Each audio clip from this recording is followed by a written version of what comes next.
Hello student, तो आप लोग को आज एक छोटा सा प्रोग्राम समझाते हैं। सबसे पहले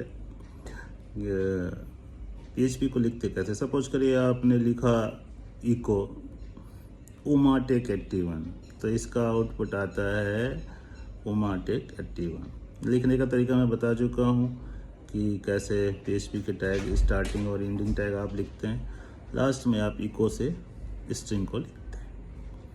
इसी तरह से आप जब और कोई प्रोग्राम लिखते हैं, सपोज करिए उसमें आप वेरिएबल डिफाइन कर रहे हो, $x इक्वल टू सपोज करिए आपने 20 ले लिया और $y इक्वल टू 30 ले लिया।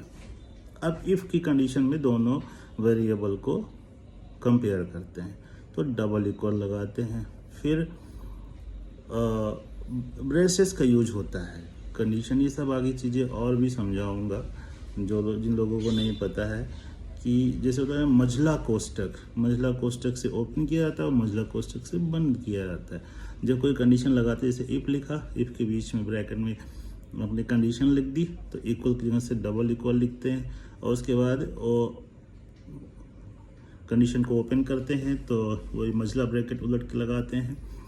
फिर उसके बाद जो है इसे मझला ब्रैकेट ओपन करते हैं, फिर उसके अंदर कोड को लिखते हैं। तो जहाँ इफ़ होता है वहाँ एल्स भी आप लगा सकते हो, एल्स की कंडीशन भी होती है, एल्स इफ होती है, वो सब चीज़ें भी आगे बताऊंगा।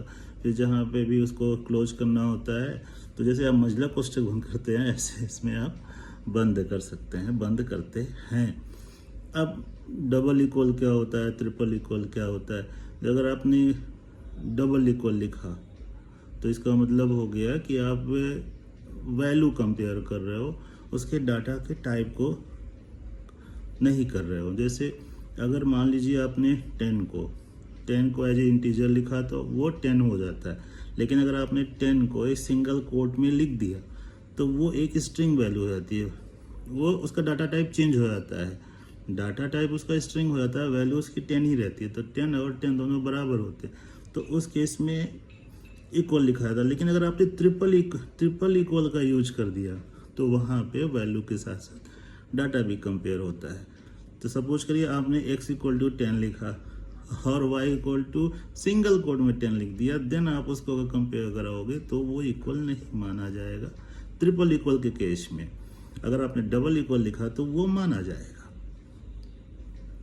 बात समझ में नहीं आ रही तो और अभी आगे प्रोग्राम करके समझाऊंगा। अभी इसके पहले मैं आप लोग को जो है एक पहले ऑपरेटर पढ़ाऊंगा। मैथमेटिक्स में जैसे होते हैं ऑपरेटर, ऐसे PHP में भी ऑपरेटर होते हैं, तो ऑपरेटर के बारे में आप लोग को बताऊंगा। इसके जस्ट नेक्स्ट वीडियो में मैं आप लोग को ऑपरेटर के बारे में समझाऊंगा, तो आप लोग ज़्यादा और अच्छे से समझेंगे।